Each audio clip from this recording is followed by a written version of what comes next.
Abraham ne possédait pas seulement des biens, il portait une alliance. Une richesse qui ne dépendait pas des circonstances, mais d'un alignement avec des principes divins.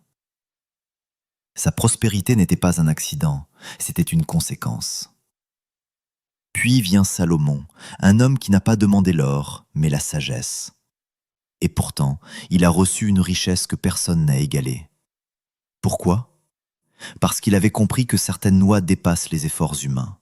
D'autres avant et après eux ont marché dans cette dimension, non pas en poursuivant la richesse, mais en se positionnant correctement.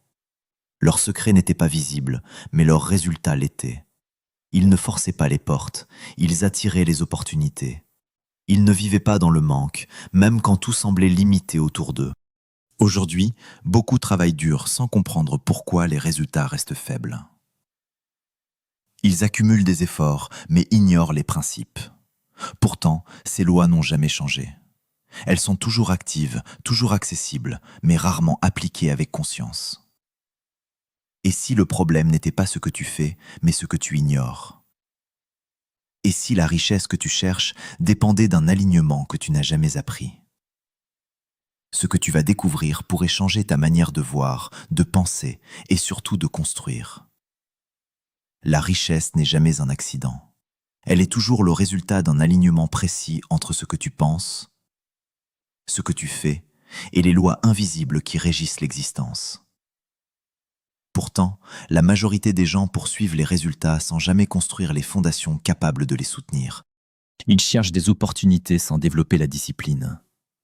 Désirent l'abondance tout en restant enfermés dans une mentalité de manque. Or, Dieu n'opère pas dans le chaos ni dans l'improvisation. Il agit selon des principes immuables, constants, qui ne favorisent personne, mais répondent avec exactitude à ceux qui s'y conforment. Comprendre ces lois, ce n'est pas simplement acquérir une connaissance de plus, c'est changer de dimension intérieure. C'est passer d'une vie subie à une vie maîtrisée, d'une instabilité permanente à une construction consciente et durable. À partir de cet instant, tu ne chercheras plus seulement à gagner, mais à devenir capable de conserver, multiplier et diriger ce qui t'est confié. Chapitre 1. La loi de la gestion consciente. Tu veux plus, mais la vraie question n'est pas combien tu veux recevoir, c'est ce que tu fais déjà avec ce que tu as. La richesse ne commence jamais dans l'abondance visible, elle commence dans l'invisible, dans ces décisions silencieuses que personne ne regarde, dans cette manière subtile de traiter le peu comme s'il avait déjà de la valeur. Ce que tu fais quand c'est petit détermine ce que tu deviendras quand ce sera grand, et ce principe ne négocie pas. Beaucoup imaginent que la richesse est une récompense extérieure, comme si un jour, sans prévenir, la vie décidait de leur donner plus. Mais ce qu'ils ignorent, c'est que la richesse est d'abord une responsabilité avant d'être une possession. Et cette responsabilité se construit dans la gestion. Gérer, ce n'est pas seulement organiser des chiffres ou équilibrer un budget. C'est reconnaître la valeur de ce que tu tiens déjà entre tes mains. C'est refuser de mépriser les petites choses sous prétexte qu'elles ne sont pas encore impressionnantes. Il y a une vérité que peu acceptent. Tu ne perds pas ce que tu n'as jamais su gérer. Ce que tu appelles manque est souvent le résultat d'une négligence passée, d'un désordre toléré, d'une absence de conscience face à ce qui t'était déjà confié. La gestion consciente n'est pas une contrainte, c'est une preuve de maturité intérieure. Elle révèle ton respect pour les ressources, ton alignement avec les principes et ta capacité à apporter plus sans te perdre. Ceux qui vivent dans le manque regardent toujours vers l'extérieur. Ils cherchent une solution dans une augmentation, une opportunité, un coup de chance. Mais ceux qui comprennent cette loi regardent d'abord vers l'intérieur. Ils ajustent leur manière de gérer, ils corrigent leurs habitudes, ils disciplinent leur comportement.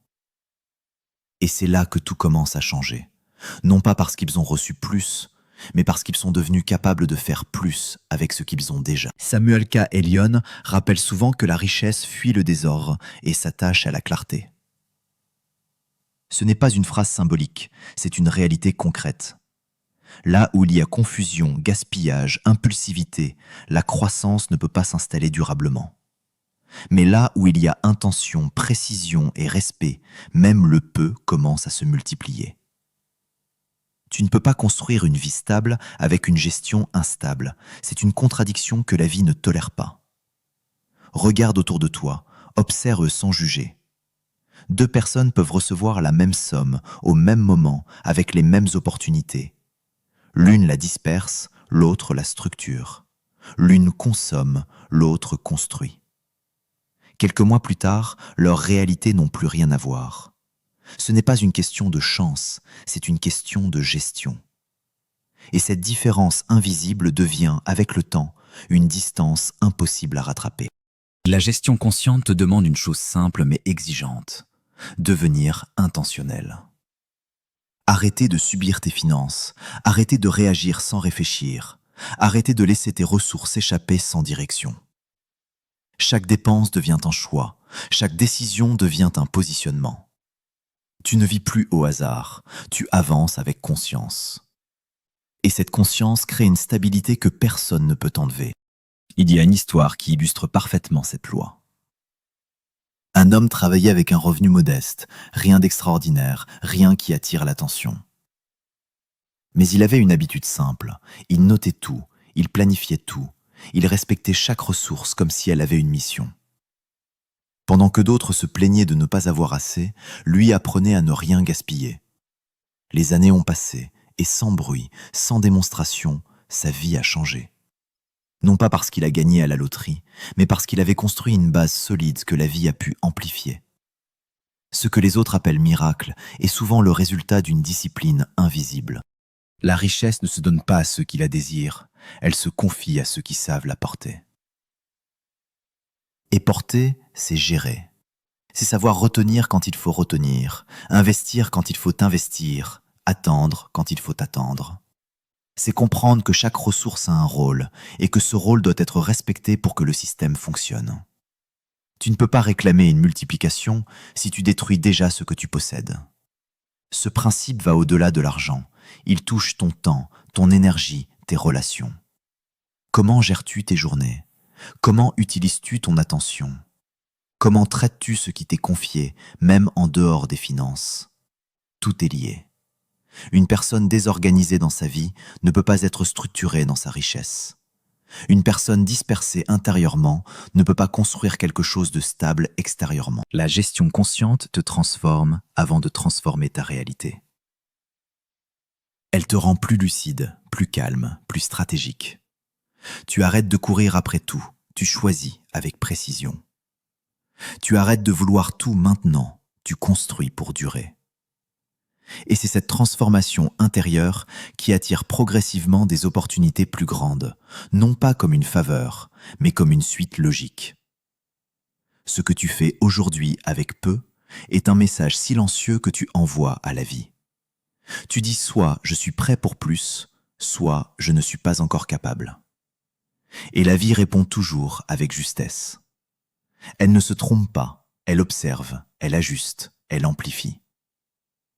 Si tu veux changer ce que tu reçois, commence par changer ce que tu fais déjà. Samuel K. Elion insiste sur un point essentiel. La gestion est une porte, pas une finalité. Elle n'est pas là pour te limiter, elle est là pour t'élever. Elle te prépare à quelque chose de plus grand, elle te structure pour que tu ne sois pas écrasé par ce que tu demandes. Car beaucoup veulent plus sans comprendre que plus exige une version plus solide d'eux-mêmes. Alors pose-toi cette question sans détour. Est-ce que tu respectes ce que tu as aujourd'hui? Est-ce que tu le considères comme insignifiant ou comme une base sacrée? Est-ce que tu gères avec intention ou est-ce que tu laisses filer sans conscience? Ta réponse détermine déjà ton futur. Ce chapitre n'est pas une simple idée, c'est une invitation à te repositionner, à arrêter de voir petit, même dans le peu, à comprendre que la richesse commence dans la manière dont tu regardes et utilises ce que tu possèdes déjà. C'est là que tout bascule. Si ce message te parle, ne le garde pas pour toi. Écris en commentaire « Je commence à gérer avec conscience ». Et si tu veux aller plus loin dans cette transformation, abonne-toi, parce que ce que tu viens de lire n'est que le début d'un changement profond. Chapitre 2.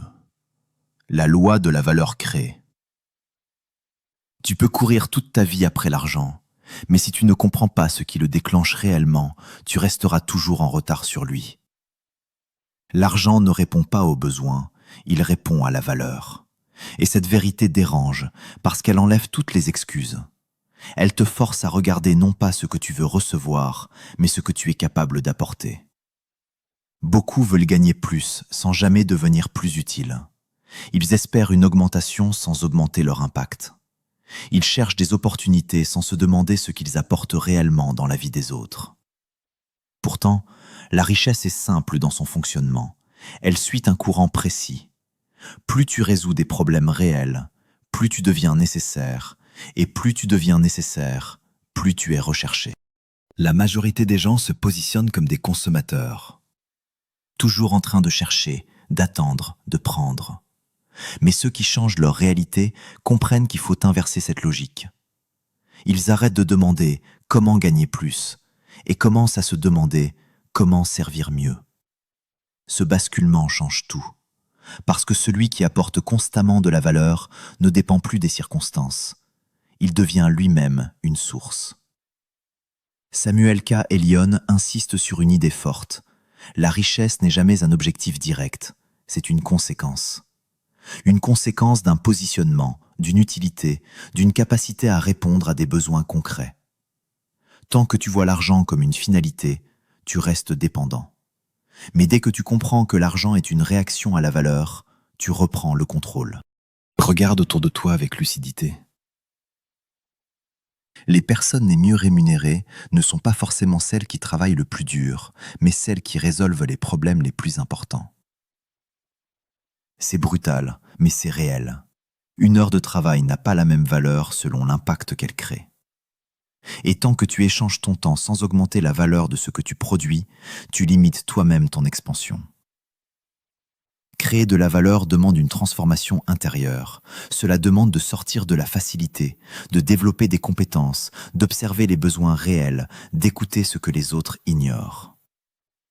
C'est un travail invisible, souvent long, souvent exigeant, mais c'est le seul qui construit une richesse solide. Parce que ce que tu deviens ne peut pas t'être retiré. Un homme avait commencé avec presque rien. Pas de réseau, pas de ressources importantes, seulement une capacité d'observer. Là où les autres voyaient des situations ordinaires, lui voyait des problèmes non résolus. Il ne cherchait pas à gagner immédiatement, il cherchait à comprendre. Il a commencé à apporter des solutions simples mais précises. Petit à petit, les gens ont commencé à le solliciter. Ce qui était au départ un effort discret est devenu une demande constante. Et sans jamais courir après l'argent, l'argent a commencé à venir à lui. Pas comme un miracle, mais comme une réponse logique à la valeur qu'il crée. Ce mécanisme ne change jamais. Tu peux ignorer cette loi, la contourner temporairement, mais tu ne peux pas la remplacer. Si tu n'apportes rien de clair, rien d'utile, rien de transformateur, tu restes interchangeable. Et ce qui est interchangeable n'a pas de grande valeur. Mais dès que tu développes quelque chose que peu de personnes peuvent t'offrir, tu deviens rare. Et ce qui est rare attire naturellement la richesse. Créer de la valeur, c'est aussi accepter de donner avant de recevoir.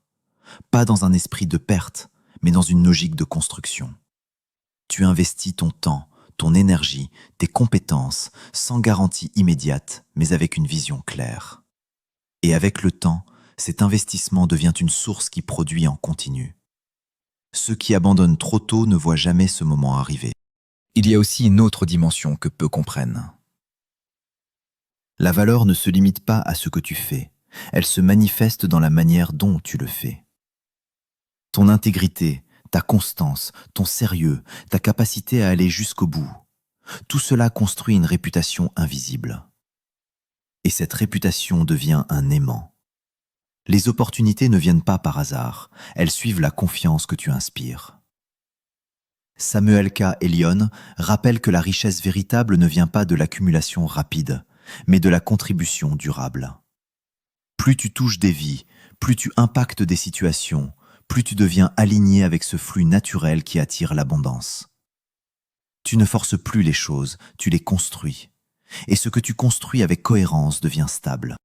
Beaucoup sous-estiment les petites actions. Ils veulent des résultats immédiats, visibles, impressionnants. Mais la valeur se construit souvent dans l'ombre, dans des détails que personne ne remarque au début. Un effort constant, une amélioration quotidienne, une discipline silencieuse. Et c'est cette accumulation invisible qui finit par créer une différence visible. Si tu veux réellement changer ta relation à l'argent, arrête de le placer au centre. Place la valeur au centre. Demande-toi chaque jour, qu'est-ce que j'apporte aujourd'hui? Qui est aidé par ce que je fais?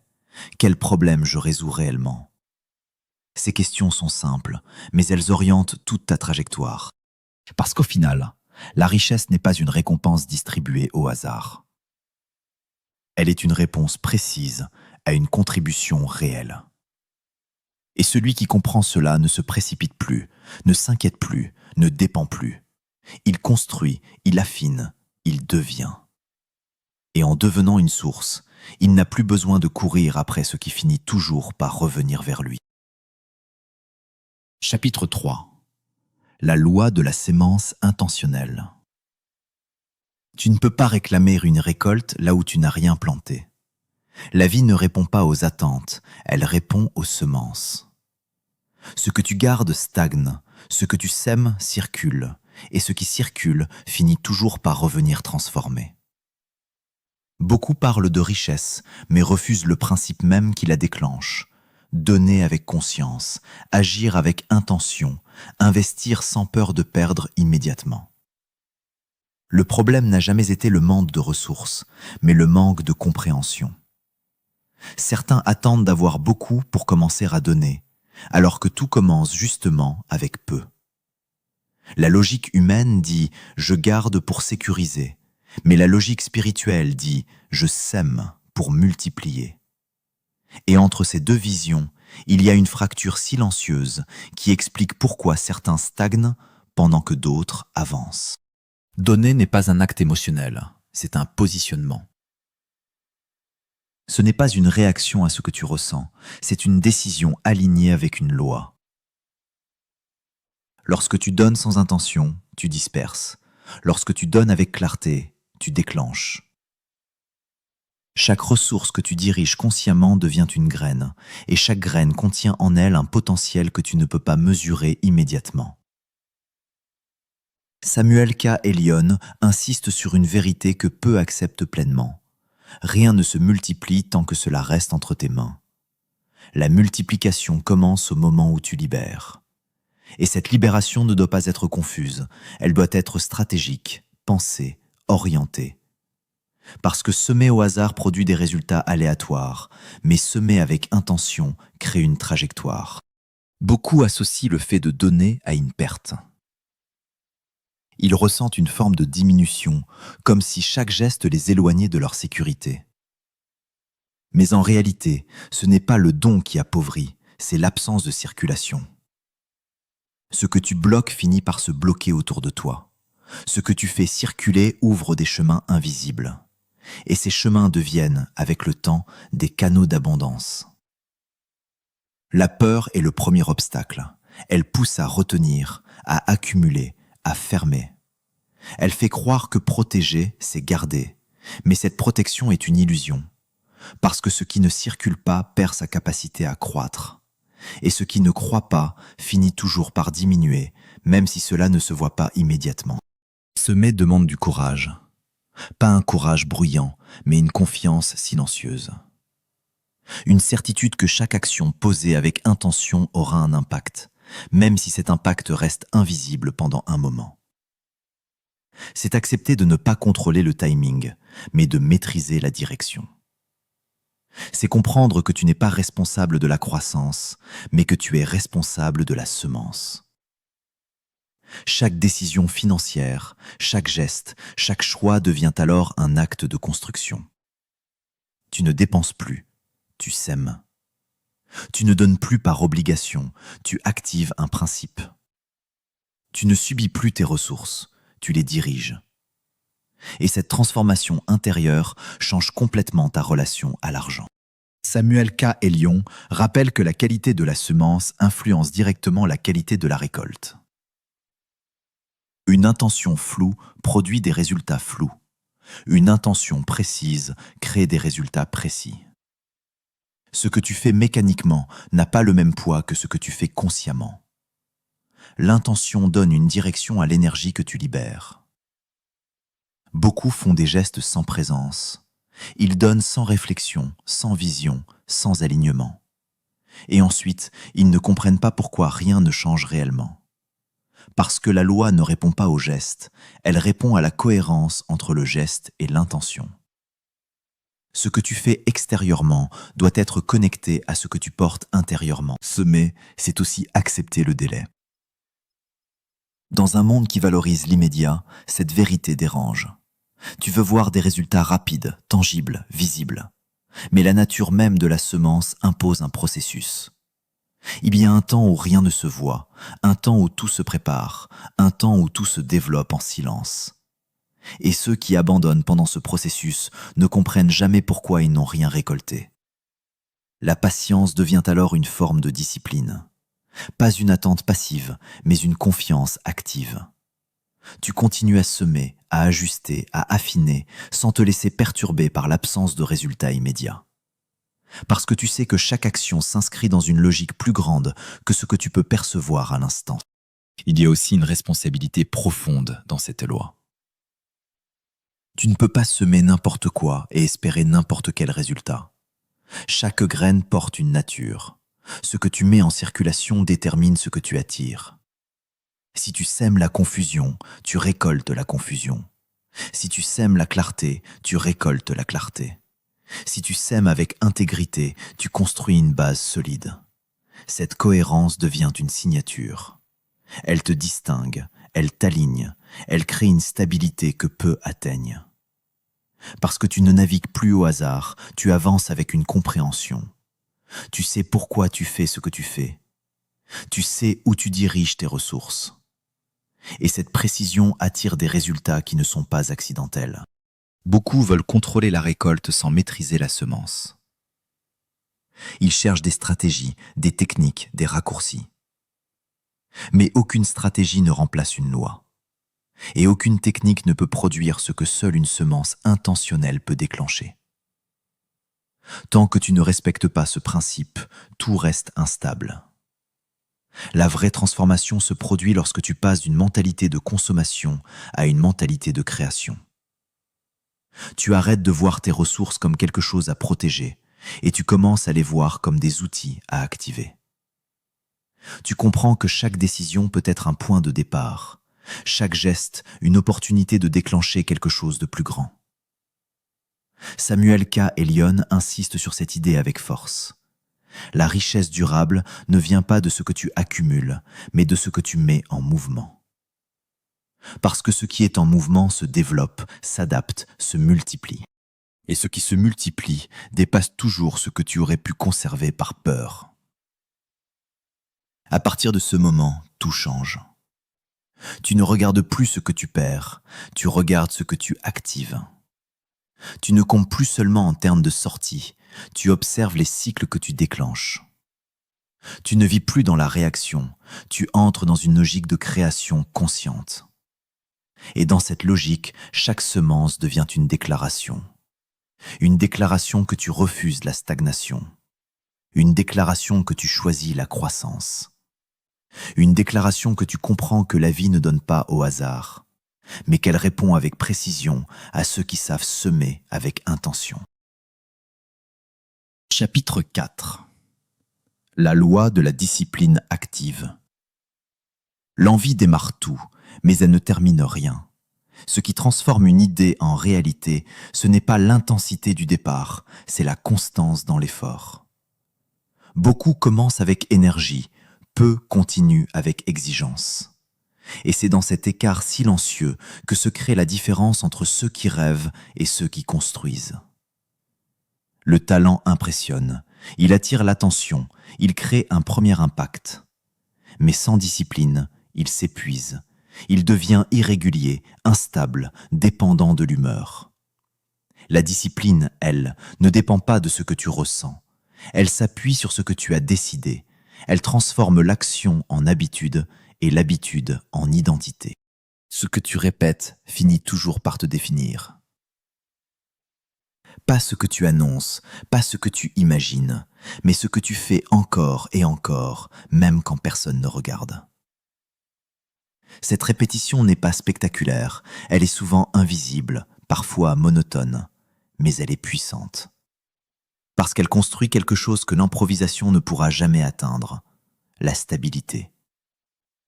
Samuel K. Elion souligne une vérité que peu acceptent pleinement.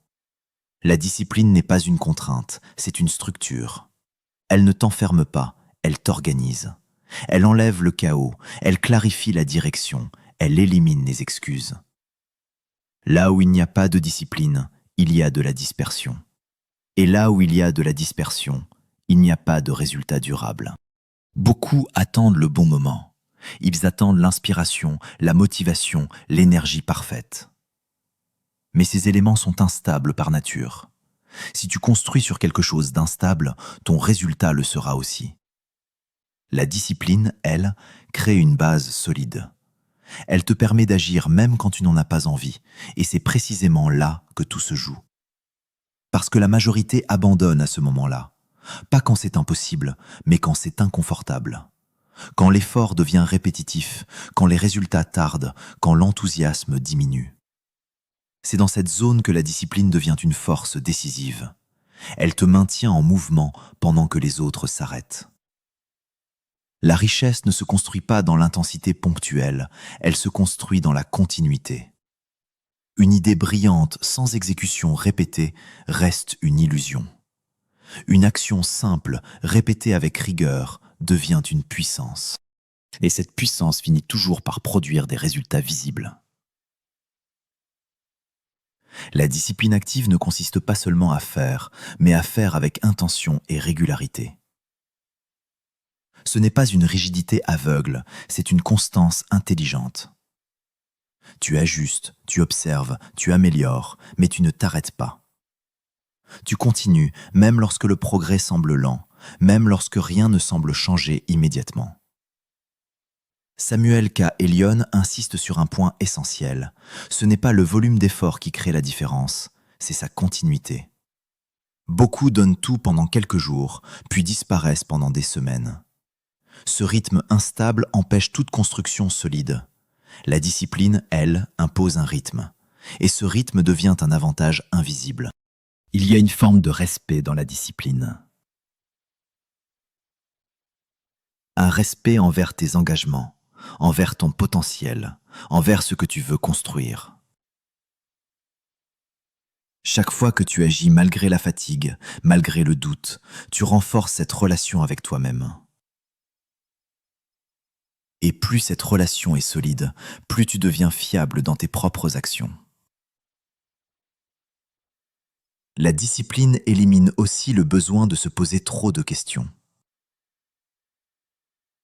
Tu n'as plus à négocier avec toi-même chaque jour.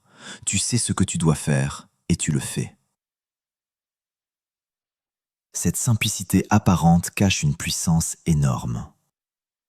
Parce que pendant que d'autres hésitent, réfléchissent, repoussent, toi tu avances.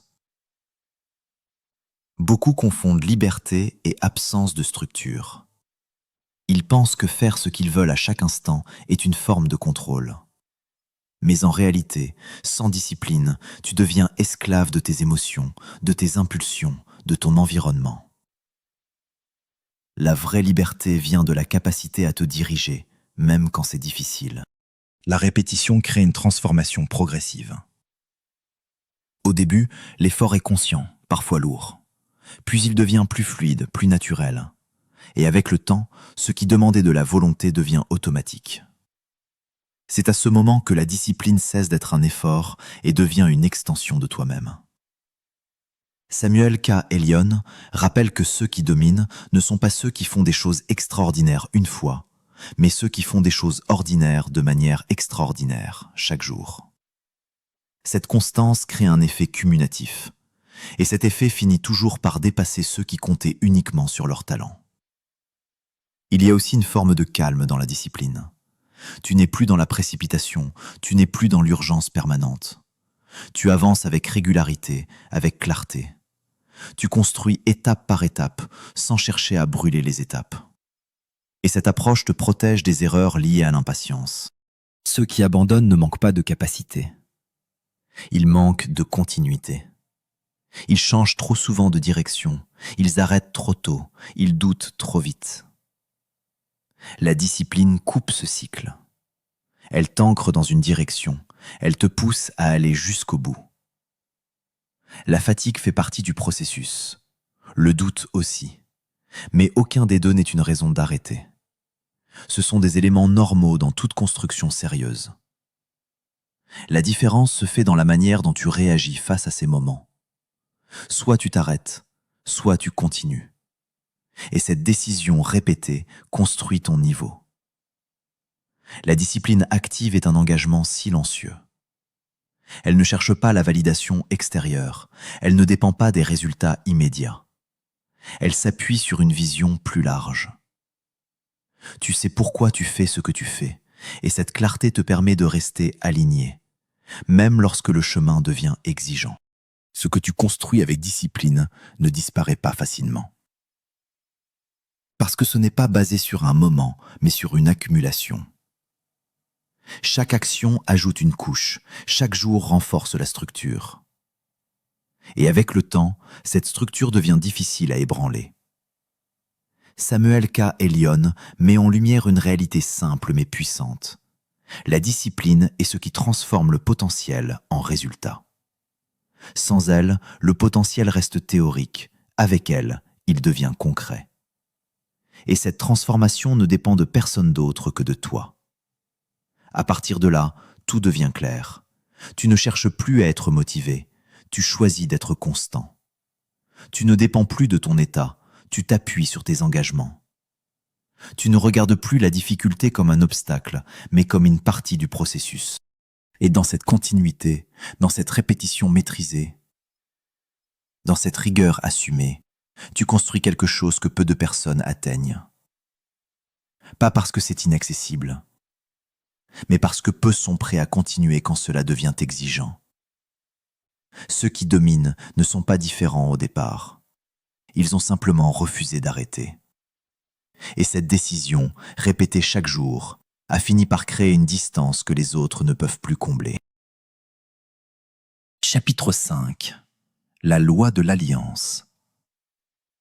Tu peux accumuler sans jamais t'accomplir. Tu peux posséder sans jamais construire quelque chose de durable. Parce que la richesse, lorsqu'elle reste centrée uniquement sur toi, finit par se limiter elle-même. Elle devient fermée, fragile, sans portée réelle. Mais dès que ton intention dépasse ton propre intérêt, tout change. Une autre dimension s'active, plus profonde, plus stable, plus alignée. L'idée d'alliance transforme la manière de voir ce que tu reçois. Tu ne considères plus tes capacités comme un simple avantage personnel, mais comme une responsabilité. Ce que tu développes ne t'appartient pas entièrement, cela te traverse pour servir quelque chose de plus grand. Et cette vision élève ton niveau d'engagement. Tu ne travailles plus seulement pour obtenir, tu agis pour contribuer. Beaucoup cherchent à grandir seuls, à réussir seuls, à contrôler seuls. Mais cette logique atteint vite ses limites, parce que ce qui est construit uniquement pour soi reste étroit. L'alliance, elle, ouvre des perspectives. Elle connecte ton effort à une mission plus large. Elle donne un sens plus profond à ce que tu fais, et ce sens devient une force. Lorsque ton intention change, ta manière d'agir change aussi. Tu ne cherches plus uniquement ce qui te profite immédiatement, tu intègres une vision plus globale. Tu réfléchis en termes d'impact, de transmission, de construction durable. Et cette approche modifie la qualité de tes décisions. Tu deviens plus précis, plus cohérent, plus responsable. Samuel K. Elion met en lumière une vérité essentielle. La capacité d'acquérir n'est jamais donnée sans raison. Elle est liée à une finalité. Ce que tu développes doit servir au-delà de toi-même. Sinon, cela reste incomplet. Ce n'est pas une question de quantité, mais de direction. Tu peux avoir peu et être aligné, ou avoir beaucoup et être déconnecté. L'alliance impose une élévation intérieure. Elle t'oblige à sortir d'une vision limitée. Tu ne peux plus penser uniquement en termes de gains personnels. Tu dois intégrer une dimension collective, une dimension utile, une dimension qui dépasse ton propre confort. Et cette exigence te transforme. Elle affine ta manière de voir, de décider, d'agir. Il y a une différence profonde entre utiliser la richesse pour se sécuriser et l'utiliser pour construire. La sécurité est une réaction, la construction est une intention. La première cherche à préserver, la seconde cherche à développer. Et c'est dans cette deuxième dynamique que la véritable expansion se produit. Beaucoup ressentent une forme de vide même après avoir atteint certains objectifs. Parce que l'accumulation seule ne remplit pas. Elle donne une illusion de progression, mais sans direction claire, elle reste insuffisante. L'Alliance vient corriger cela. Elle donne un sens. Elle relie tes actions à quelque chose de plus vaste. Quand tu entres dans cette logique, tu comprends que chaque ressource a un rôle. Ton temps, ton énergie, tes compétences, tes finances, tout devient un moyen de construire. Tu ne consommes plus de manière passive, tu diriges de manière consciente. Et cette direction crée une cohérence qui renforce tout ce que tu fais. Samuel K. Elion insiste sur cette notion de responsabilité. Recevoir sans comprendre pourquoi tu reçois crée un déséquilibre. Mais recevoir avec conscience crée une mission. Et cette mission te pousse à agir avec plus de rigueur, plus de clarté, plus d'intention. Tu ne te disperses plus, tu avances avec précision. L'Alliance te protège aussi contre certaines dérives. Lorsque tout est centré sur toi, l'ego prend de la place. Il déforme ta perception, il te fait croire que tout dépend uniquement de toi. Mais lorsque tu comprends que tu fais partie d'un ensemble plus grand, tu retrouves une forme d'équilibre. Tu restes ancré, lucide, aligné. Cette vision change également ta relation aux autres. Tu ne les vois plus comme des concurrents, mais comme des acteurs d'un même système. Tu comprends que la croissance collective renforce ta propre croissance. Tu ne cherches plus à prendre une place, tu contribues à créer de la valeur dans cet espace. Il y a une puissance particulière dans une intention qui dépasse le cadre personnel. Elle attire des opportunités différentes, elle ouvre des connexions inattendues. Elle crée des dynamiques que tu ne peux pas générer seul. Parce que tu n'es plus limité à ta propre capacité, tu es connecté à quelque chose de plus large. Beaucoup sous-estiment cette dimension. Ils pensent que tout repose sur leurs efforts individuels. Mais il existe une forme de soutien invisible qui s'active lorsque ton intention est alignée avec une mission plus grande. Et ce soutien ne se voit pas toujours immédiatement, mais il se manifeste dans les résultats, dans les ouvertures, dans les facilités qui apparaissent. Samuel K. Elion rappelle que la véritable richesse se mesure aussi à l'impact que tu laisses. Pas seulement à ce que tu accumules, mais à ce que tu construis autour de toi. Ce que tu permets, ce que tu facilites, ce que tu rends possible. Et cette mesure est plus profonde, plus durable, plus significative. Entrer dans l'alliance demande une forme de maturité. Tu ne peux plus agir de manière impulsive ou limitée.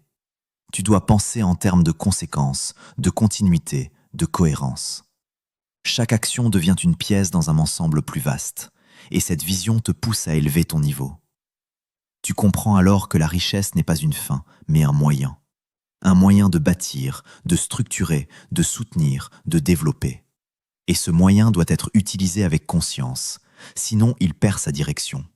Mais lorsqu'il est aligné, il devient un outil puissant. Cette loi t'invite à dépasser une vision étroite pour entrer dans une logique plus large. Elle t'oblige à revoir tes priorités, à ajuster tes intentions, à clarifier ton rôle. Tu ne vis plus uniquement pour toi, tu contribues à quelque chose qui te dépasse. Et cette contribution donne un sens différent à tout ce que tu fais. Samuel K. Elion souligne que cette dimension est souvent négligée, mais qu'elle est essentielle. Sans elle, la richesse reste superficielle. Avec elle, elle devient structurante. Elle prend une valeur qui dépasse le matériel, elle s'inscrit dans une continuité. À partir de ce moment, tu ne poursuis plus seulement des objectifs personnels. Tu construis avec une vision, Tu avances avec une responsabilité. Tu agis avec une intention claire. Et cette clarté crée une stabilité que peu atteignent. Parce qu'au final, ce que tu construis pour toi seul s'arrête avec toi. Mais ce que tu construis dans une logique d'alliance dépasse ton existence. Cela s'inscrit dans quelque chose de plus vaste, de plus durable, de plus profond. Et c'est dans cette dimension que la richesse prend tout son sens. Chapitre 6. La loi de la consécration. Tout commence par une priorité invisible. Ce que tu places en premier détermine ce qui suit. Ce que tu honores influence ce qui se développe. Ce que tu négliges finit toujours par s'effriter. Rien n'est neutre dans l'ordre que tu choisis. Chaque décision intérieure crée une direction. Chaque orientation produit une conséquence. Et lorsque Dieu est au centre, tout le reste s'aligne avec une précision que tu ne peux pas fabriquer seul. Beaucoup avancent avec des objectifs, des plans, des stratégies, mais sans fondation claire. Ils construisent sur leur propre force, sur leur propre compréhension, sur leurs propres limites. Et même si certains résultats apparaissent, ils restent fragiles. Parce que ce qui n'est pas aligné finit toujours par être exposé. La consécration vient poser une base différente. Elle ne repose pas uniquement sur ce que tu fais, mais sur ce que tu reconnais comme source. Mettre Dieu en premier n'est pas une formule, ce n'est pas une parole répétée, ce n'est pas une posture extérieure. C'est une orientation intérieure constante. C'est une manière de penser, de décider, d'agir, qui intègre une dimension supérieure dans chaque choix.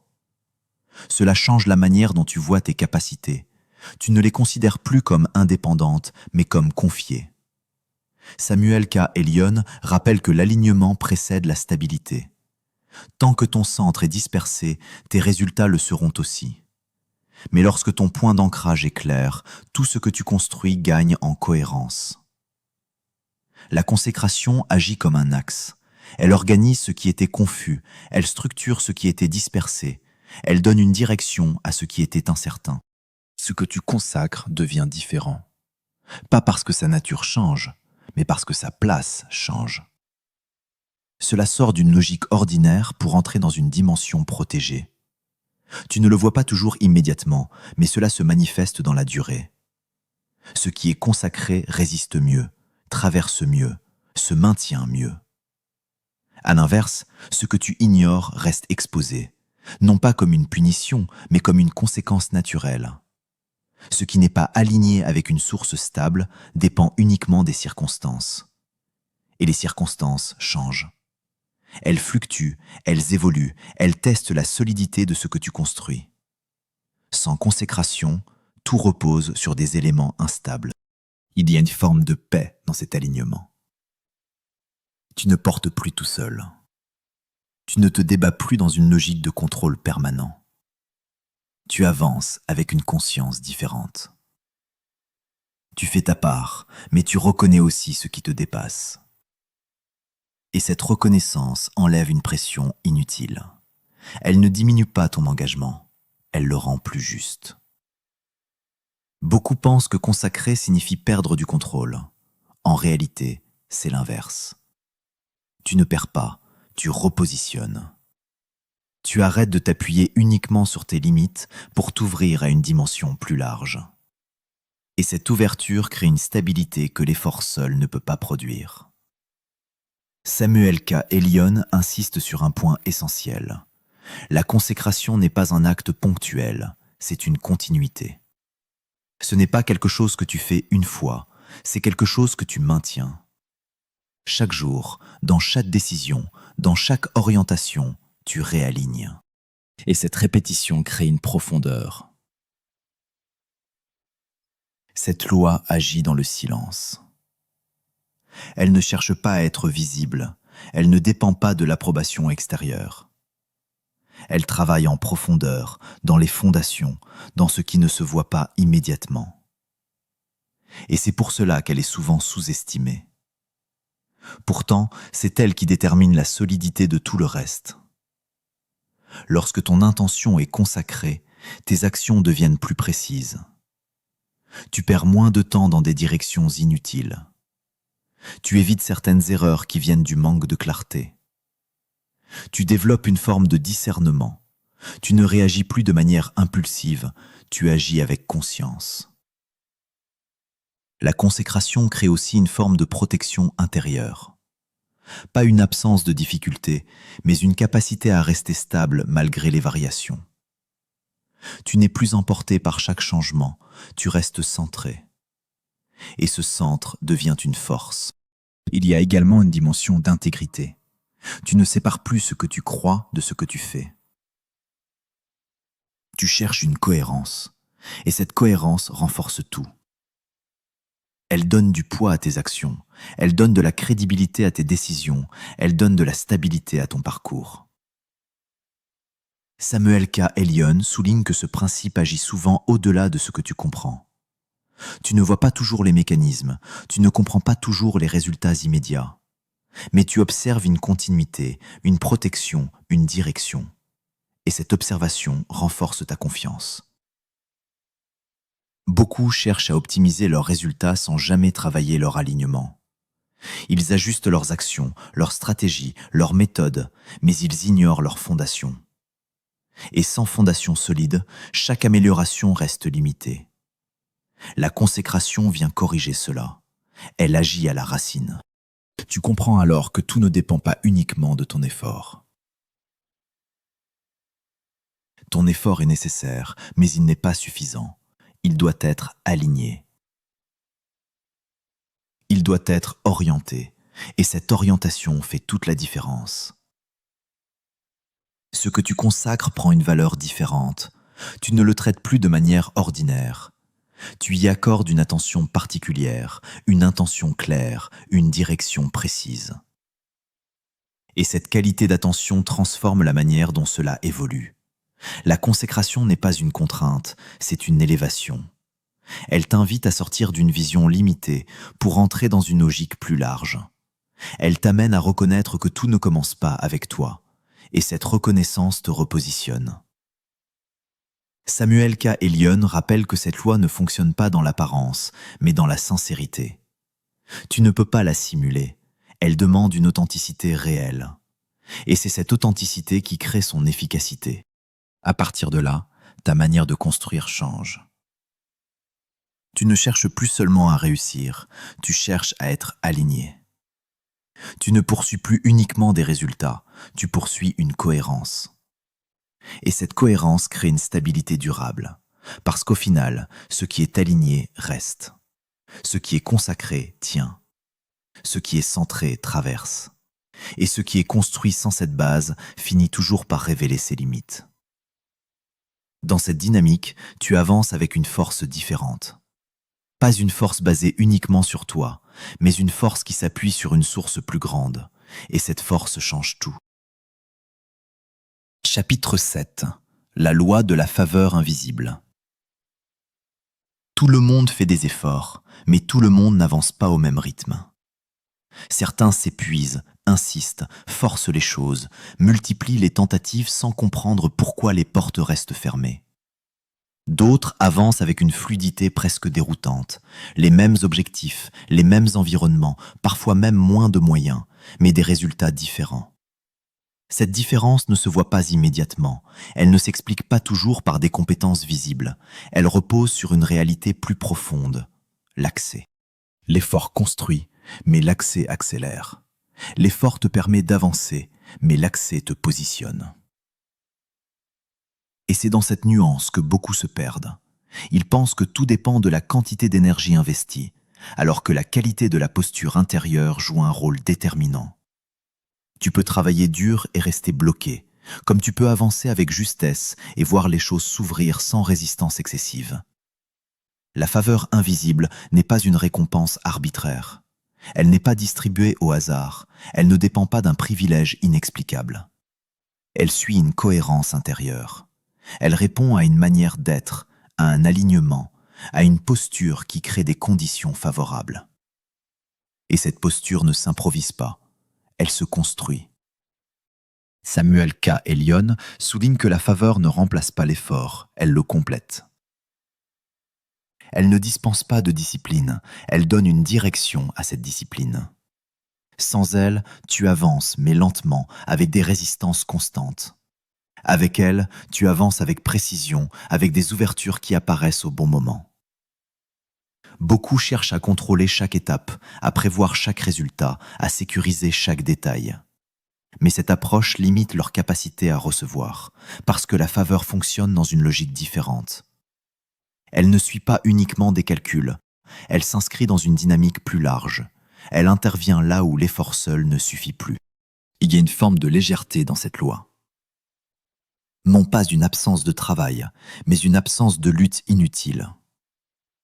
Tu continues à agir, à construire, à développer, mais tu n'es plus en opposition constante avec ton environnement. Tu n'essaies plus de forcer ce qui ne s'ouvre pas, tu apprends à reconnaître ce qui est aligné. Cette reconnaissance demande une certaine maturité intérieure. Tu dois accepter que tout ne dépend pas uniquement de ta volonté. Tu dois intégrer l'idée que certaines portes s'ouvrent au bon moment, dans les bonnes conditions. Et cette compréhension change ton rapport au temps, ton rapport à l'attente, ton rapport au résultat. Samuel K. Elion met en avant une vérité essentielle. La faveur suit l'alignement. Ce n'est pas ce que tu montres qui la déclenche, c'est ce que tu es réellement. Ton intégrité, ta cohérence, ta manière d'agir lorsque personne ne regarde. Tout cela crée une dynamique invisible qui influence les opportunités que tu rencontres. Il y a aussi une dimension de préparation. La faveur ouvre des portes, mais encore faut-il être prêt à les franchir. Beaucoup demandent des opportunités qui ne sont pas capables de soutenir. Et lorsque ces opportunités n'arrivent pas, ils pensent être bloqués alors qu'ils sont simplement en phase de préparation. La posture intérieure joue ici un rôle central. Si tu es centré sur le manque, tu interpréteras chaque retard comme un rejet. Si tu es aligné, tu comprendras que chaque étape a une fonction. Et cette compréhension t'évite de te disperser, de t'épuiser, de perdre de la clarté. La faveur invisible agit souvent dans des détails que tu pourrais négliger. Une rencontre au bon moment, une information qui arrive sans que tu la cherches, une décision qui s'oriente naturellement en ta faveur. Rien de spectaculaire au premier regard, mais une accumulation de situations qui, mises ensemble, créent une trajectoire différente. Ce n'est pas une question de chance. La chance est aléatoire, la faveur est cohérente. Elle répond à une logique, même si cette logique n'est pas toujours visible immédiatement. Elle s'inscrit dans une continuité. Plus tu es aligné, plus elle devient constante. Samuel K. Elion rappelle que cette loi ne doit pas être confondue avec la passivité. Attendre sans agir n'est pas de l'alignement, c'est de l'inaction. La faveur ne remplace pas ton engagement, elle vient amplifier ce que tu fais déjà. Elle intervient lorsque tu es en mouvement, pas lorsque tu es immobile. Il y a également une dimension d'humilité. Reconnaître que tu n'es pas l'unique source de tes résultats t'ouvre à une perception plus large. Tu comprends que certaines choses te sont accordées, facilitées, orientées. Et cette reconnaissance te maintient dans une position équilibrée. Lorsque tu comprends cette loi, tu changes ta manière d'avancer. Tu ne cherches plus à tout forcer, tu apprends à discerner. Tu investis ton énergie là où elle est utile, tu la retires là où elle est inutile. Et cette gestion crée une efficacité différente. La faveur invisible ne supprime pas les défis, elle ne crée pas un parcours sans obstacles. Mais elle transforme ta manière de les traverser. Certains obstacles disparaissent, d'autres deviennent plus simples, d'autres encore te préparent à quelque chose de plus grand. Et dans tous les cas, tu avances avec une stabilité intérieure. Samuel K. Elion insiste sur la constance de cette dynamique. Ce n'est pas un événement ponctuel, c'est un flux. Plus tu es aligné, plus ce flux devient naturel. Tu n'as plus besoin de le chercher. Il s'intègre dans ta manière de vivre, dans ta manière d'agir, dans ta manière de construire. Beaucoup passent à côté de cette dimension parce qu'ils sont focalisés uniquement sur ce qu'ils peuvent contrôler. Ils veulent des résultats immédiats, mesurables, visibles. Mais la faveur agit souvent en amont, dans des zones que tu ne vois pas encore. Et c'est pour cela qu'elle demande de la confiance. Cette confiance ne se construit pas dans l'attente passive, mais dans l'action alignée. Tu continues à avancer, à travailler, à développer, tout en gardant une ouverture. Tu ne te fermes pas à ce que tu ne maîtrises pas, et cette ouverture crée des possibilités nouvelles. Au final, la différence entre forcer et entrer repose sur cette compréhension. Forcer, c'est agir sans alignement, c'est insister sans direction, c'est dépenser sans discernement.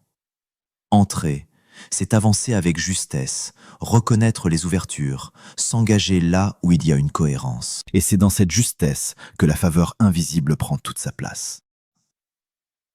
Elle ne fait pas de bruit, elle ne cherche pas à être reconnue, mais elle transforme profondément ton parcours. Elle te permet d'aller plus loin, plus vite, avec moins de résistance. Parce qu'au-delà de l'effort, il y a une dimension d'accès. Et cet accès, lorsqu'il est compris et respecté, change tout. Chapitre 8. La loi de la multiplication. Tout commence par un regard différent sur ce que tu possèdes déjà. Beaucoup attendent plus avant d'agir, plus de moyens, plus de ressources, plus de garanties, comme si l'abondance devait précéder le mouvement. Mais la réalité fonctionne autrement. Ce n'est pas ce que tu attends qui se multiplie, c'est ce que tu engages. Ce que tu négliges reste limité, ce que tu valorises commence à croître. Et cette dynamique ne dépend pas de la quantité initiale, elle dépend de la manière dont tu la considères. La multiplication ne répond pas à la logique humaine classique. Elle ne suit pas un calcul simple, elle ne se limite pas à une progression linéaire. Elle s'inscrit dans une dimension d'expansion. Là où tu vois peu, elle voit potentiel. Là où tu vois insuffisant, elle voit point de départ. Et cette différence de perception change tout. Parce que ce que tu considères comme insignifiant peut devenir déterminant si tu arrêtes de le traiter comme négligeable. Samuel K. Elion rappelle que la valeur perçue influence directement la croissance. Si tu sous-estimes ce que tu as, tu limites ce que tu peux en faire. Si tu reconnais sa portée, même modeste, tu ouvres un espace pour qu'elle évolue. Cette reconnaissance n'est pas une illusion, ce n'est pas une exagération, c'est une posture consciente. Tu décides de voir au-delà de l'apparence immédiate. Beaucoup sont bloqués non pas par manque de ressources, mais par manque de vision. Ils pensent en termes d'accumulation, alors que la multiplication demande une activation. Accumuler sans utiliser ne produit rien. Conserver sans engager ne crée aucune dynamique. Ce qui reste statique finit toujours par perdre de sa valeur. Ce qui est mis en mouvement, même à petite échelle, entre dans une logique différente. La multiplication commence lorsque tu prends la responsabilité de ce que tu as déjà. Pas lorsque tu reçois plus, mais lorsque tu utilises mieux. Cette utilisation demande de la clarté, de l'intention, une direction. Tu ne fais plus les choses au hasard, tu agis avec une conscience. Et cette conscience transforme des ressources ordinaires en levier. Il y a une forme de discipline dans cette loi. Tu ne peux pas attendre des résultats disproportionnés avec une implication minimale.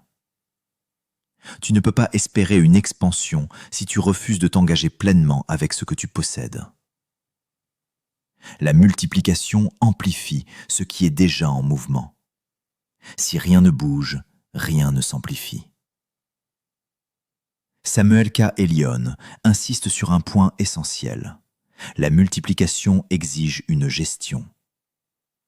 Ce que tu reçois doit être structuré, orienté, développé. Sans gestion, même une croissance rapide devient instable. Et cette instabilité finit par limiter ou détruire ce qui a été créé.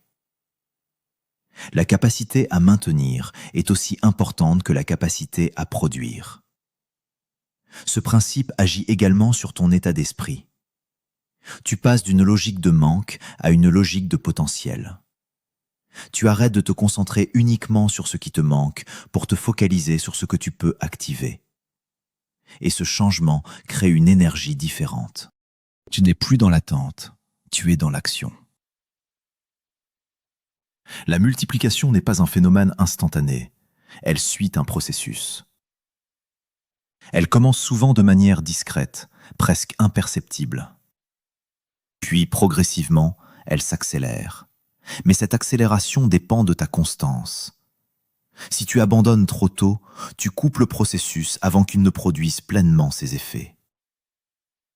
Samuel K. Elion souligne que beaucoup appartiennent au moment où la croissance commence à s'installer. Ils se découragent parce qu'ils ne voient pas encore de résultats significatifs. Ils oublient que toute expansion passe par une phase invisible. Et c'est dans cette phase que se construit la véritable transformation. Il y a aussi une dimension de responsabilité élargie. Plus tu multiplies, plus tu dois être capable de gérer ce qui vient. La croissance sans maturité crée du déséquilibre. Et ce déséquilibre finit toujours par freiner ou inverser la progression. La multiplication demande donc une évolution parallèle de ta capacité intérieure. Ce que tu fais avec peu révèle ce que tu feras avec beaucoup. Si tu négliges de petites ressources, tu négligeras de grandes. Si tu optimises ce qui est limité, tu seras capable de gérer ce qui est abondant. Cette cohérence est essentielle. Elle crée une continuité dans ton développement. La multiplication agit aussi sur la qualité. Ce n'est pas uniquement une question de quantité. Ce que tu développes gagne en valeur, en impact, en portée. Tu ne te contentes pas d'augmenter, tu améliores, et cette amélioration rend la croissance plus durable. Samuel K. Elion rappelle que cette loi demande une vision à long terme. Tu ne cherches pas uniquement des résultats immédiats, tu construis une expansion progressive.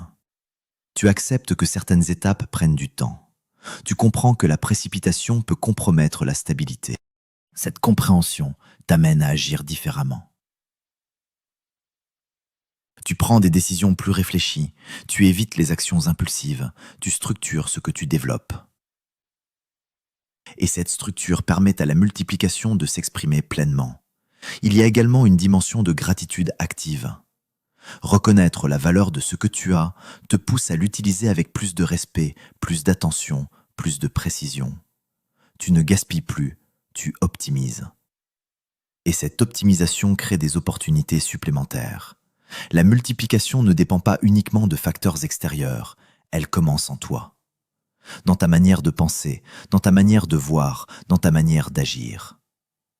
Si ces éléments restent limités, tes résultats le resteront aussi. Si tu les développes, tu crées les conditions pour une expansion réelle. Samuel K. Elion insiste sur la cohérence entre intention et action. Vouloir grandir sans agir en conséquence crée une contradiction. Et cette contradiction bloque le processus. Lorsque ton intention est alignée avec tes actions, la multiplication devient possible. Au final, cette loi te confronte à une réalité simple mais exigeante. Ce que tu as aujourd'hui est suffisant pour commencer. Pas suffisant pour tout accomplir immédiatement, mais suffisant pour entrer dans le processus. Et c'est ce processus qui crée la différence. Parce que la multiplication ne commence pas avec plus, elle commence avec mieux. Mieux voir, mieux utiliser, mieux gérer, mieux engager. Et lorsque ce mieux devient constant, l'expansion devient inévitable. Tu n'attends plus que les conditions soient parfaites. Tu comprends que les conditions se construisent. Tu n'attends plus d'avoir plus pour faire mieux. Tu fais mieux avec ce que tu as. Et c'est précisément ce choix qui déclenche la multiplication. Dans cette dynamique, chaque ressource prend une nouvelle dimension. Rien n'est insignifiant, rien n'est inutile, tout peut être activé. Et cette activation transforme progressivement ta réalité. Parce qu'au fond, ce n'est jamais la quantité initiale qui limite la croissance. C'est la manière dont elle est perçue, utilisée et développée. Et lorsque cette manière change, tout change. Chapitre 9. La loi de la sagesse stratégique. Accumuler des informations ne garantit rien, comprendre ne suffit pas. Savoir ne transforme pas automatiquement une trajectoire. Beaucoup apprennent, lisent, observent, analysent, mais continuent d'avancer sans direction claire. La connaissance est claire, mais elle ne décide pas à ta place. Elle te donne des options, elle élargit ton champ de vision, mais elle ne choisit pas le chemin. Et c'est précisément là que la sagesse entre en jeu. La sagesse ne se limite pas à ce que tu sais, elle se manifeste dans ce que tu fais avec ce que tu sais. Elle sélectionne, elle priorise, elle élimine. Elle te permet d'éviter des efforts inutiles, de contourner des pertes invisibles, de reconnaître ce qui mérite ton énergie et ce qui ne la mérite pas. Et cette capacité fait toute la différence. Parce que deux personnes avec le même niveau de connaissance peuvent obtenir des résultats totalement opposés, simplement à cause de la qualité de leurs décisions. Une seule décision alignée peut transformer des années d'efforts dispersés. Une seule orientation juste peut te faire gagner un temps considérable. Et à l'inverse, une décision mal orientée peut te coûter bien plus que ce que tu imagines. Pas seulement en ressources visibles, mais en opportunités manquées, en énergie gaspillée, en trajectoire déviée. C'est pour cela que la sagesse stratégique n'est pas un luxe, c'est une nécessité. Samuel K. Elion rappelle que la sagesse ne se précipite pas. Elle observe, elle analyse, elle attend le bon moment pour agir. Elle n'est pas dans la réaction immédiate, elle est dans la compréhension profonde. Là où l'impulsivité cherche une réponse rapide, la sagesse cherche une réponse juste. Et cette différence change la qualité des résultats. Beaucoup confondent vitesse et progression. Ils pensent que décider rapidement est toujours un avantage. Mais une décision rapide sans discernement peut créer des conséquences durables.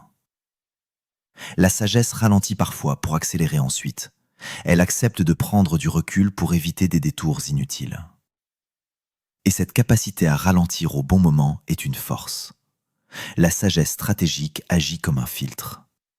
Elle t'aide à distinguer l'essentiel du secondaire, l'urgent de l'important, l'opportunité réelle de l'illusion. Sans ce filtre, tu risques de te disperser. Tu poursuis trop de directions à la fois, tu t'engages dans des projets qui ne sont pas alignés, tu investis ton énergie là où elle ne produit pas de valeur durable. Samuel K. Elion insiste sur un point central. La sagesse protège. Elle évite des pertes que tu ne vois pas immédiatement. Elle t'empêche de t'engager dans des situations qui semblent prometteuses à court terme, mais destructrices à long terme. Et cette protection est souvent silencieuse. Tu ne vois pas toujours ce que tu as évité, mais tu en ressens les bénéfices dans la stabilité de ton parcours. Il y a une dimension d'humilité dans cette loi. Reconnaître que tu ne sais pas tout, que tu peux te tromper, que certaines décisions nécessitent plus de réflexion. Cette humilité t'ouvre à une meilleure perception. Elle t'empêche de te précipiter, elle t'encourage à approfondir, à chercher une compréhension plus fine. La sagesse ne se limite pas à des moments exceptionnels. Elle s'exprime dans les choix quotidiens. Dans la manière dont tu organises ton temps, dont tu gères tes priorités, dont tu réponds aux situations. Chaque décision, même petite, participe à construire une direction. Et cette accumulation de décisions crée ta trajectoire. Samuel K. Elion souligne que la cohérence est essentielle. Une bonne décision isolée ne suffit pas. C'est la répétition de décisions alignées qui produit des résultats durables. Et cette répétition demande de la discipline, de la vigilance, une capacité à rester centré même lorsque les circonstances changent. Il y a aussi une dimension de clarté intérieure. Plus tu es clair sur tes valeurs, tes objectifs, ta vision, plus tes décisions deviennent précises. À l'inverse, le flou crée de l'hésitation, de l'indécision, des choix incohérents. La sagesse stratégique s'appuie sur cette clarté. Elle ne fonctionne pas dans la confusion. La pression extérieure peut facilement perturber ce processus. Les attentes des autres, les tendances, les urgences apparentes peuvent te pousser à décider contre ton propre discernement. Et c'est là que la sagesse devient essentielle. Elle te permet de rester aligné, de ne pas céder à des influences qui ne correspondent pas à ta direction. Samuel K. Elion rappelle que toutes les opportunités ne sont pas bonnes à saisir. Certaines sont des distractions déguisées. Elles semblent attractives, elles promettent des résultats rapides, mais elles t'éloignent de ce qui est réellement important. La sagesse te permet de dire non, même lorsque tout semble dire oui. Dire non est une compétence stratégique. Refuser ce qui n'est pas aligné te permet de préserver ton énergie pour ce qui compte vraiment.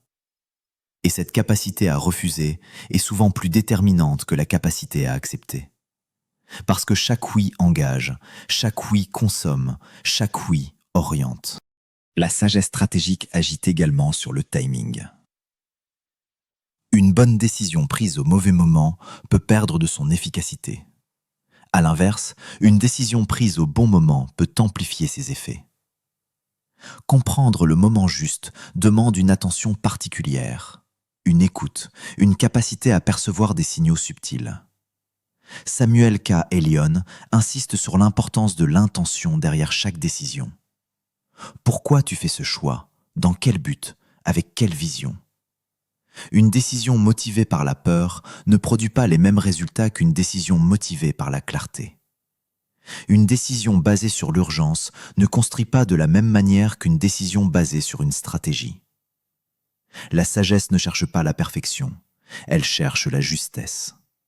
Elle accepte que certaines décisions comportent une part d'incertitude, mais elle réduit cette incertitude en s'appuyant sur une compréhension profonde.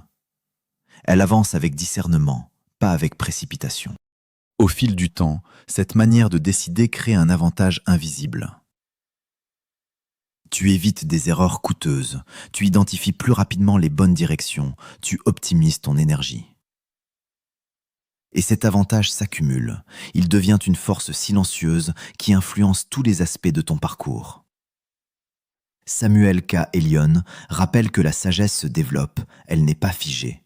Elle grandit avec l'expérience, avec la réflexion, avec la capacité à apprendre de ses choix. Chaque décision devient une source d'apprentissage, et cette accumulation renforce ton discernement. La loi de la sagesse stratégique t'invite à changer de posture. Tu ne réagis plus simplement aux événements, tu les interprètes.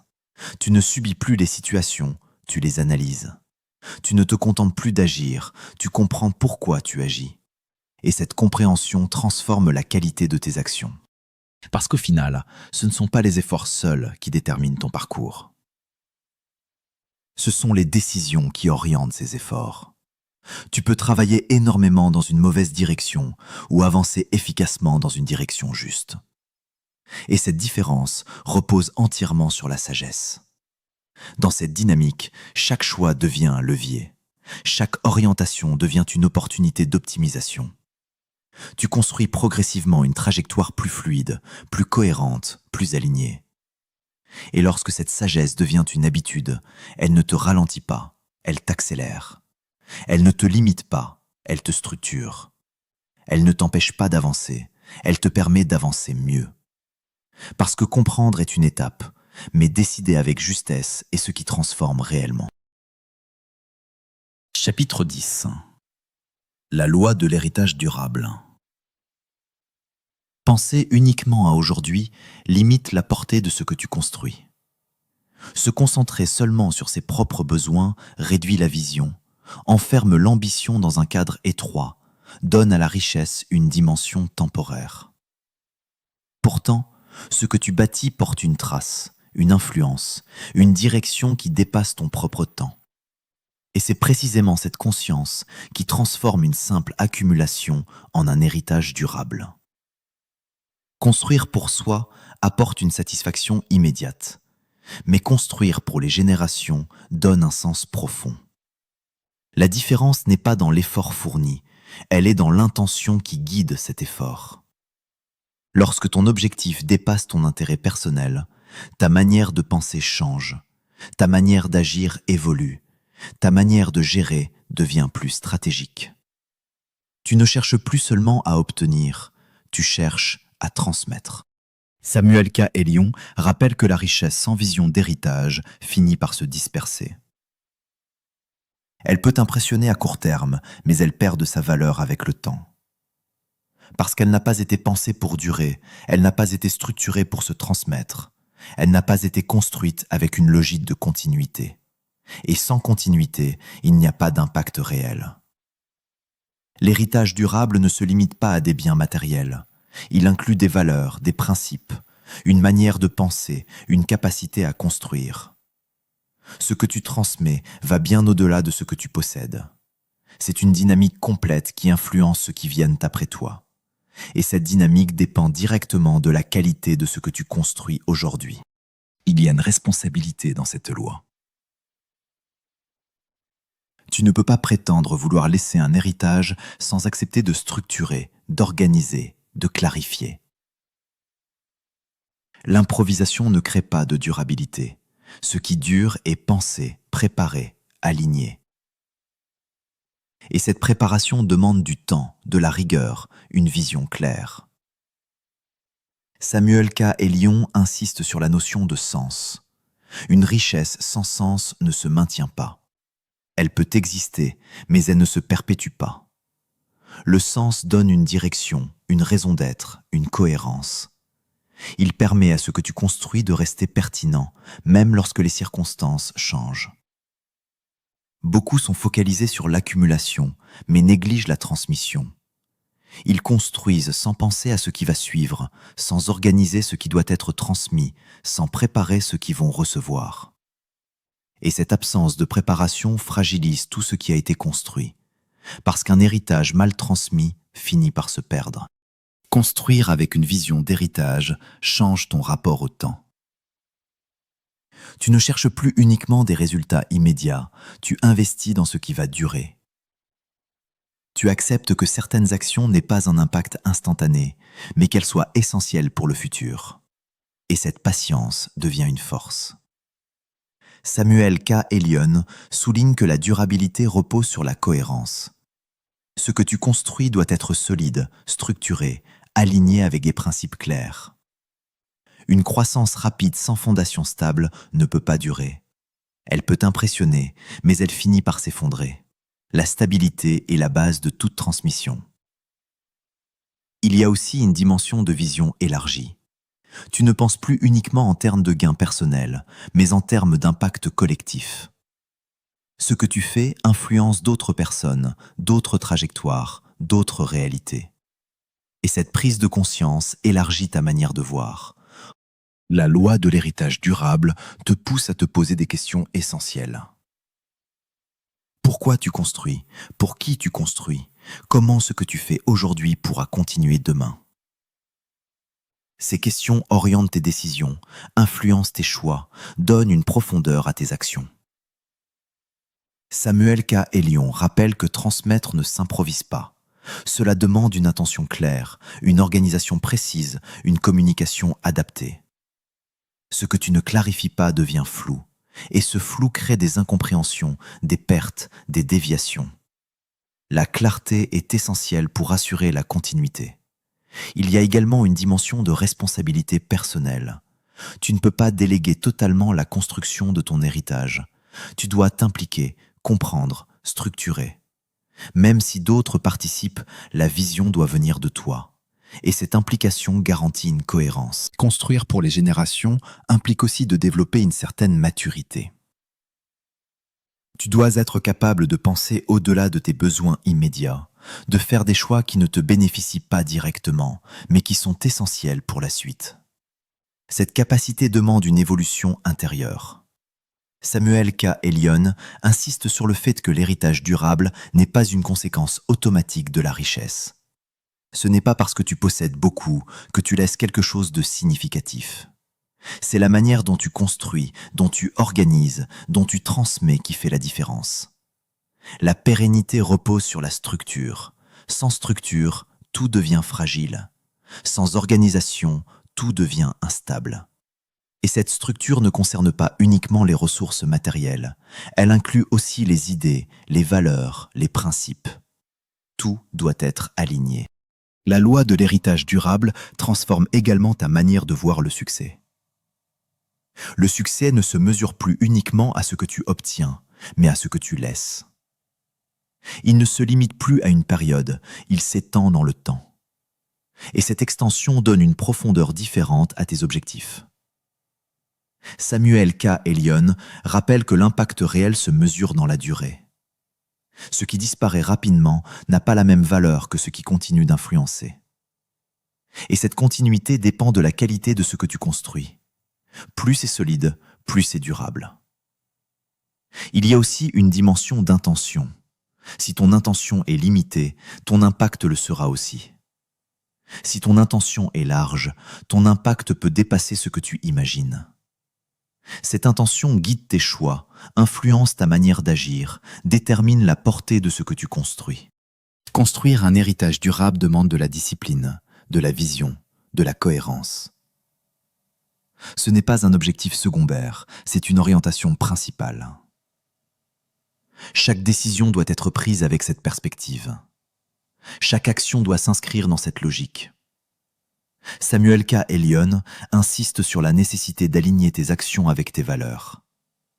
Ce que tu construis doit refléter ce que tu es, sinon il y a une incohérence. Et cette incohérence finit par fragiliser l'ensemble. L'alignement garantit la stabilité. Au fil du temps, cette manière de construire crée une influence qui dépasse ta présence.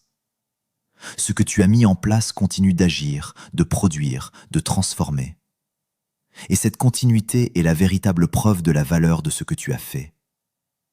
Parce que l'héritage durable ne se mesure pas uniquement à ce que tu laisses, mais à ce que cela continue de produire. C'est une richesse qui ne s'arrête pas, une dynamique qui se prolonge, une influence qui traverse le temps. Et lorsque cette loi est intégrée, ta vision change définitivement. Tu ne construis plus pour aujourd'hui seulement. Tu construis pour demain, pour après, pour au-delà. Tu donnes à ta richesse une dimension plus grande, plus profonde, plus significative. Parce qu'au final, la vraie richesse n'est pas ce que tu accumules, mais ce que tu rends durable. La richesse selon Dieu ne se construit pas dans la confusion. Elle naît d'un alignement intérieur qui transforme chaque action en décision consciente. Elle ne dépend pas uniquement de ce que tu produis, mais de la personne que tu deviens en chemin, de la manière dont tu penses, choisis et avances avec intention. Ces principes ne demandent pas une perfection irréaliste, ils exigent une lucidité constante. Ils ne promettent pas des résultats immédiats, mais ils installent une transformation profonde, stable et durable. Chaque choix prend du poids, chaque direction devient significative, chaque ressource trouve sa place dans une vision plus grande. Appliquer ces fondements, c'est entrer dans une dynamique où rien n'est laissé au hasard. Tout devient cohérent, tout devient orienté, tout devient utile.